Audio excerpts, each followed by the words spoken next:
you are responsible for the person that's listening to you to understand what you're saying. If you're communicating with someone and they don't understand what you're saying, that's not their fault. It's your responsibility to make sure that you speak to them in a way that they can take in, they can understand. Um, and that doesn't mean like you keep like driving the same point over and over again. Change the Right. way you say things, or even if you feel like a conversation is not going in a positive way, step away for a little bit. Um, like figure out a different way to say it, and then come back and have a more productive conversation. Beautiful. Because when you're upset, when you're angry, if you're yelling, you're not communicating. There's you're saying things and the other person's saying things back, Right. but you're not listening to each other. Um, I was blessed enough to be in a relationship for about 4 years. Actually, we ended a few months ago, but um, one of the beautiful things that I learned in that relationship is that I had this idea that couples fight, couples argue, couples yell at each other. But when we first came into a relationship, one of the things that we spoke about is that we will never do that, and luckily we never did in the entire time that we were together. Beautiful. Whenever we felt that someone's being frustrated, someone's getting agitated, okay, let's take a step back, let's do a little bit of breathing, and then we'll come back to this on another time. Hmm. And I feel like that was very, very helpful. But I also know that I've personally witnessed many relationships, especially in the Black and Brown community, where it's standard for you to like fight and argue.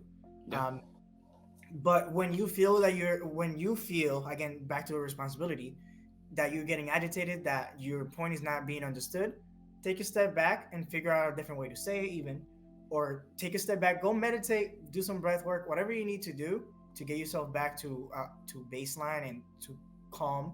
Hmm. Um, Go do that.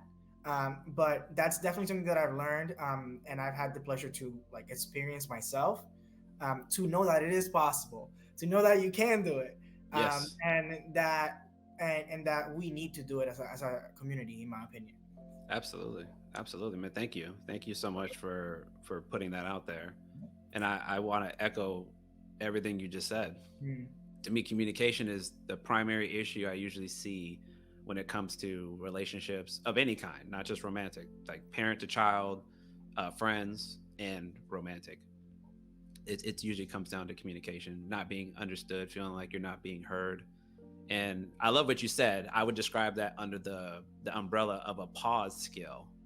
It's Yes. understanding your limits, right? Mhm. Understanding that when I'm getting upset, I should probably not continue to keep engaging because I understand that I'm getting to my breaking point. And if I keep going, I might start saying things I don't mean, behaving in ways that I have to later go back and apologize for. Mhm. And it's better to just avoid all that and say, you know what? You can't take it back. Right. Let me just take a moment, collect myself. Maybe it's maybe it's a few minutes, maybe it's an hour, doing something that's going to help me to decompress for a period of time, realize that this person is not understanding where I'm coming from.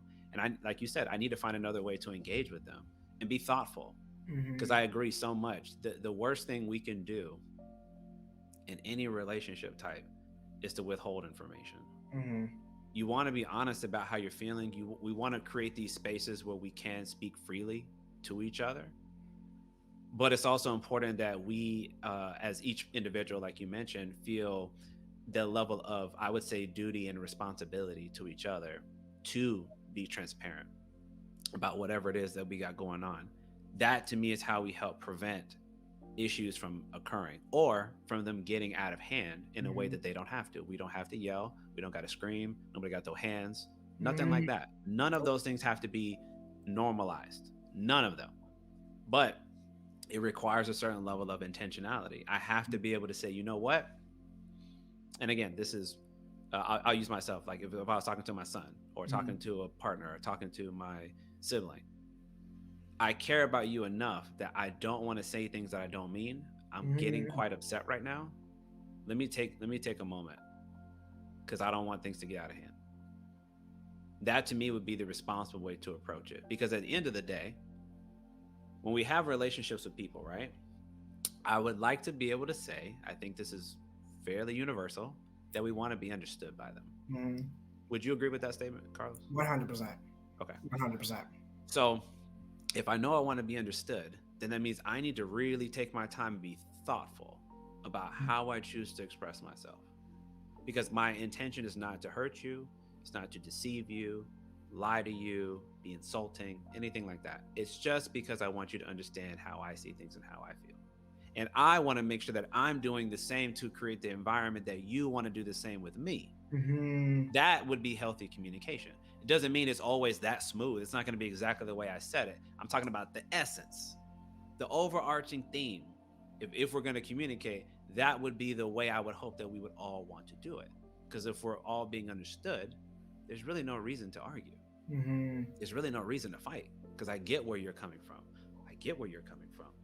Let's figure out how we can find compromise and collaborate so that we can continue to move forward, right? I 100%. I think that that's important, and that to me is the crux of what I see in a lot of the work I've done with clients and in my personal life, that I've had to recognize that I need somebody who is always going to be willing to give me that in return, because that's what I'm going to bring, and Mm-hmm. that's what we all need as the foundation, as you talked about, to Yeah. have those types of relationships moving forward where it's not hostile, it's not tense.